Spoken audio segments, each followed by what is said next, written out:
नमस्कार दोस्तों, जीके वाले गोलू के यूट्यूब चैनल में एक बार फिर से आप सभी का बहुत बहुत स्वागत है। तो दोस्तों, आज के हम इस वीडियो में झांसी के रानी लक्ष्मीबाई के मृत्यु का सच जानेंगे। आखिरकार उनकी मृत्यु कैसे हुई थी, क्या है उनके मृत्यु का असली वजह।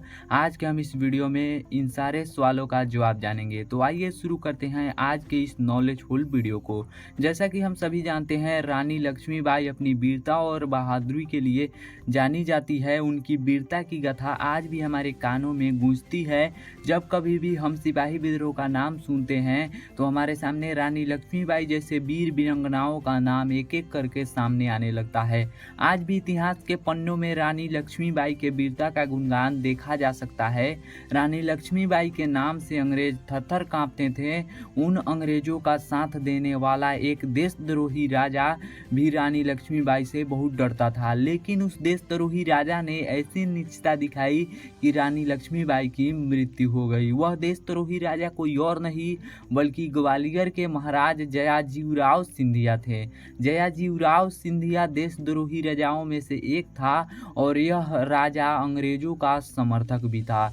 जयाजीराव का अंग्रेजों से लगाव देखकर ग्वालियर की कुछ सेना अर्थात जयाजीराव की खुद की अपनी सेना उनसे नफरत करने लगी थी। इसलिए जब रानी लक्ष्मीबाई कालपी से ग्वालियर आई तब राजा से नाराज बागी सेना रानी लक्ष्मीबाई से जाकर मिल गई। रानी लक्ष्मीबाई ग्वालियर के सेनाओं और जनता के समर्थन से ग्वालियर के किले में अपना कब्जा कर लिया। रानी का किले पर कब्जा होते ही जयाजीराव सिंधिया ग्वालियर छोड़कर भाग गया। सबको लगता था कि राजा जयाजीराव सिंधिया ग्वालियर छोड़कर आगरा भाग गया है, लेकिन यह बात कोई नहीं जानता था कि जयाजीराव सिंधिया आगरा नहीं बल्कि मुरैना के समीप स्थित आसन नदी के पास बने माता हरि सिद्धि के मंदिर में छुपा हुआ है। यह बात तब सामने आई जब गद्दर समाप्त हुआ। यह मंदिर जिसको कुंती भोज तथा कुंती के पिता द्वारा अपनी राजधानी कुंतलपुर की आसन नदी में बनवाया गया था, जहां कुंती ने कर्ण को जन्म देकर नदी में बहा दिया था। जब जयाजीराव इस मंदिर में छुपा था तब इस मंदिर के पुजारी कालूराम नामक पंडित रहा करता था, जिसने राजा के छुपने और रहने की व्यवस्था की थी। उनके साथ सेवक और सैनिकों के रुकने के लिए भी कमरे बनवाए गए थे। रियासत के रीजेंट दिनकर राव राजवाड़े ने जब जयाजीराव सिंधिया को दबाव दिया तब जाकर जयाजीराव सिंधिया आगरा के कुतलवार में रह रहे अंग्रेजों के पास आ गया। यहाँ आने पर उसने अंग्रेजों के साथ एक कूटनीति तैयार किया और हयूरोज द्वारा जयाजीराव सिंधिया को उसके अपने ही सेनाओं के विरुद्ध लड़ने के लिए मजबूर कर दिया। से अंग्रेजों द्वारा सेना का मुखिया बना दिया गया।